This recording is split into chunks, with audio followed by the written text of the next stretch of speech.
इस वीडियो में हम देखने वाले हैं टीईटी महा टीईटी जो 23 नवंबर 2025 को हुई थी। उसमें कौन कौन के टॉपिक के ऊपर प्रश्न पूछे गए थे वो हम लोग देखने वाले हैं। और इसमें 30 जो हर एक लैंग्वेज के जो 30 प्रश्न रहते हैं, तो उसमें 30 जो प्रश्न थे उसमें जो भी प्रश्न पूछे गए थे वो हम लोग देखने वाले। So which topics the questions were asked we will going to discuss in this video. तो हिंदी जो लैंग्वेज था उसके ऊपर विराम चिन्ह के ऊपर प्रश्न पूछे गए थे।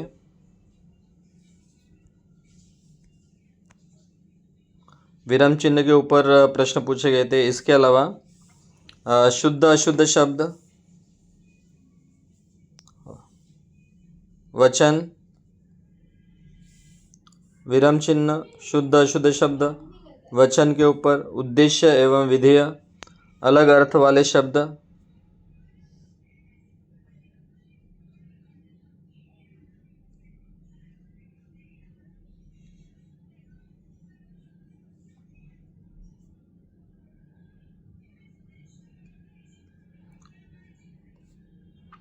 प्रत्ययुक्त शब्द, तद्धित शब्द नहीं है ऐसा भी प्रश्न पूछा था। मुहावरे पर आधारित प्रश्न पूछे गए थे। मध्ययुगीन कवि के बारे में प्रश्न पूछा गया था।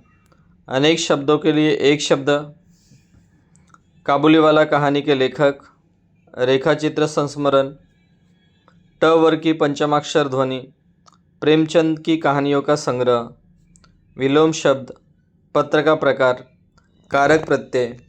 इसके अलावा अनुच्छेद जो पैराग्राफ है उसके ऊपर 4 प्रश्न पूछे गए थे। 4 में से जो 2 प्रश्न थे वे व्याकरण के ऊपर थे, जिसमें विलोम शब्द के बारे में पूछा गया था और समानार्थी शब्द के बारे में पूछा गया था। मतलब 4 जो पैसेज के ऊपर थे उसमें से 2 जो क्वेश्चन है वो ग्रामर के ऊपर पूछे गए थे। कविता के ऊपर 4 प्रश्न थे। 4 प्रश्न में क्या क्या प्रश्न था इसमें? कविता के शीर्षक के बारे में पूछा गया था, क्रिया का प्रेरणार्थक रूप के बारे में पूछा गया था, तत्पुरुष संधि का प्रकार पूछा गया था। यहाँ पे गलती से सत्पुरुष हुआ है तो ये प्रिंटिंग मिस्टेक, टाइपिंग एरर है। तो यहाँ पर तत्पुरुष जो संधि है उसका प्रकार पूछा गया था। इसके अलावा सीखना का जो क्रिया है उसका आज्ञार्थक रूप भी पूछा गया था। इसके अलावा व्यंजनों का जो वर्ग है वो पूछा गया था। पुल्लिंग शब्द, समुच्चय बोधक नहीं है ये भी पूछा गया था। अकर्मक वाक्य और काल। तो इन टॉपिक पर टीईटी 2025 में प्रश्न पूछे गए थे।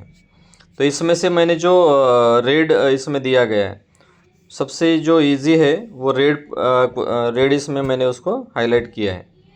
तो जो देखो सबसे इजी प्रश्न क्या था इसमें, मतलब जो इजीली हम लोग कर सकते थे, सॉल्व कर सकते थे, जो बिना पढ़ाई के या थोड़ी बहुत पढ़ाई के आधार पर भी आप सॉल्व कर सकते थे, वो है विराम चिन्ह है या उद्देश्य विधेय है, अलग अर्थ वाले शब्द है, मुहावरे है, अनेक शब्दों के लिए एक शब्द है, ट वर्ग की पंचमाक्षर ध्वनि है, विलोम शब्द है, पत्र का प्रकार है, या अनुच्छेद के ऊपर जो 4 प्रश्न थे, और कविता पर 4 प्रश्न थे, और व्यंजनों का वर्ग जो है उसके ऊपर जो प्रश्न थे, या समुच्चय बोधक के अव्यय के बारे में पूछा था, अकर्मक वाक्य और काल।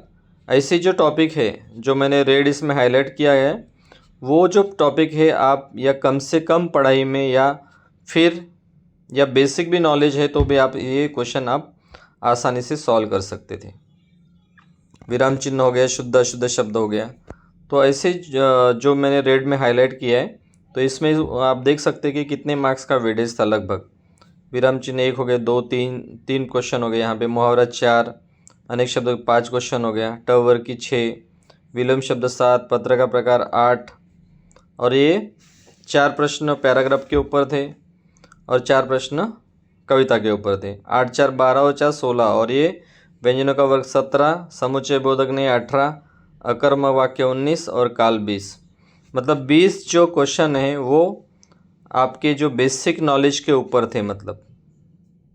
मतलब इसमें थोड़ी बहुत आपको पढ़ाई की ज़रूरत थी, जहाँ पे आपको 20 में से 20 क्वेश्चन के जो आंसर है आप सही से मतलब उसको कर सकते थे।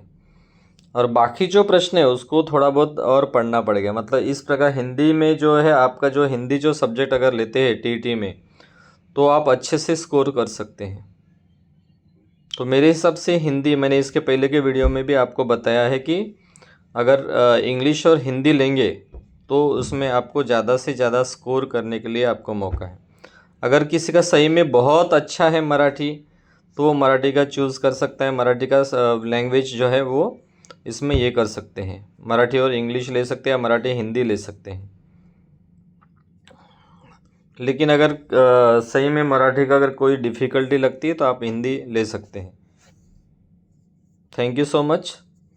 Like, subscribe and share my video.